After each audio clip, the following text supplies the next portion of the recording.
Balakrishna Boyapati combination అంటే చాలు mass ఆడియన్స్కు మాత్రమే కాదు మామూలు ప్రేక్షకులకు కూడా మెంటల్ వచ్చేస్తుంది. ఈ కాంబోలో వస్తున్న అఖండ 2 పై అంచనాలు భారీగా ఉన్నాయి. బిజినెస్ పరంగాను కొత్త రికార్డులు క్రియేట్ చేస్తోంది అఖండ 2. ఎట్టి పరిస్థితుల్లోనూ ఈ సినిమాను సెప్టెంబర్ 25న సినిమా విడుదల చేస్తామని శపథాలు చేస్తున్నారు దర్శక నిర్మాతలు.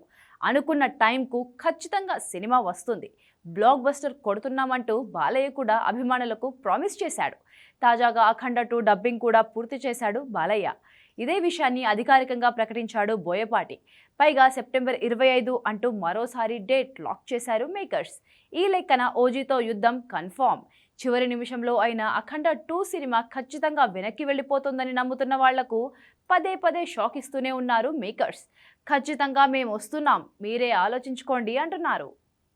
ఒకవేళ నిజంగా 2 సినిమాలు వస్తే మాత్రం ఖచ్చితంగా ఇద్దరికి నష్టం తప్పదు. ప్రస్తుతం సెట్స్ మీద ఉన్న అఖండ 2 సినిమా క్లైమాక్స్లో పార్ట్ 3కి సంబంధించిన లీడ్ ఇస్తూ అదిరిపోయే యాక్షన్ ఎపిసోడ్ ఒకటి ప్లాన్ చేస్తున్నాడు బోయపాటి. పార్ట్ 2 పైనే నెక్స్ట్ లెవెల్ ఎక్స్పెక్టేషన్స్ ఉన్నాయి. ఇప్పుడు 3వ భాగం కూడా వస్తుందనే తెలిసేసరికి నందమూరి అభిమానులు అసలు ఆగడం లేదు.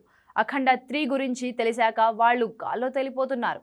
మామూలుగానే బోయపాటితో సినిమా అంటే వాళ్లకు పూనకాలు వచ్చేస్తాయి. సెకండ్ పార్ట్ బిజినెస్ దాదాపు 150 కోట్లు జరుగుతుంది. ఈసారి నార్త్ ఆడియన్స్ మీద ఎక్కువగా ఫోకస్ చేశాడు బోయపాటి. అందుకే కుంభమేళాతో పాటు హిమాలయాలలో కూడా కీలక సన్నివేశాలు చిత్రీకరించారు. టీజర్లో హిమాలయాలకు సంబంధించిన యాక్షన్ సీక్వెన్స్లు బాగానే చూపించారు. ఇందులో ఫ్యాంటసీ అంశాలు కూడా ఉండబోతున్నాయి. అఖండలో కేవలం యాక్షన్ వరకు మాత్రమే చూపించిన బోయపాటి ఇందులో సోషియో ఫ్యాంటసీ మిక్స్ చేస్తున్నాడు. క్లైమాక్స్లో ఆ శివుడు కూడా స్క్రీన్ మీద కనిపిస్తాడని తెలుస్తోంది. ప్రత్యేకంగా ఆ సన్నివేశాలు వచ్చినప్పుడు ఆడియన్స్ గూస్ బంప్స్ వస్తాయని, ఒక్కరు కూడా సీట్లలో కూర్చోరు అంటున్నారు మేకర్స్. అయినా బోయపాటి బాలకృష్ణ సినిమా అంటే కథ గురించి ఎవరు అడగరు. కేవలం అందులో ఉన్న మాస్ మూమెంట్స్ మాత్రమే ఎంజాయ్ చేసి వస్తారు. అది సింహ, లెజెండ్ సినిమాలను చూసినప్పుడు అర్థమైపోయింది. అందులో కొత్త కథ అంటూ ఏమీ ఉండదు. కానీ ప్రేక్షకులకు చాలా బాగా రీచ్ అయ్యాయి ఈ సినిమాలు. మొత్తానికి చూడాలిక ఓజీ వర్సెస్ అఖండ 2 బాక్స్ ఆఫీస్ వార్ ఎలా ఉండబోతోందో.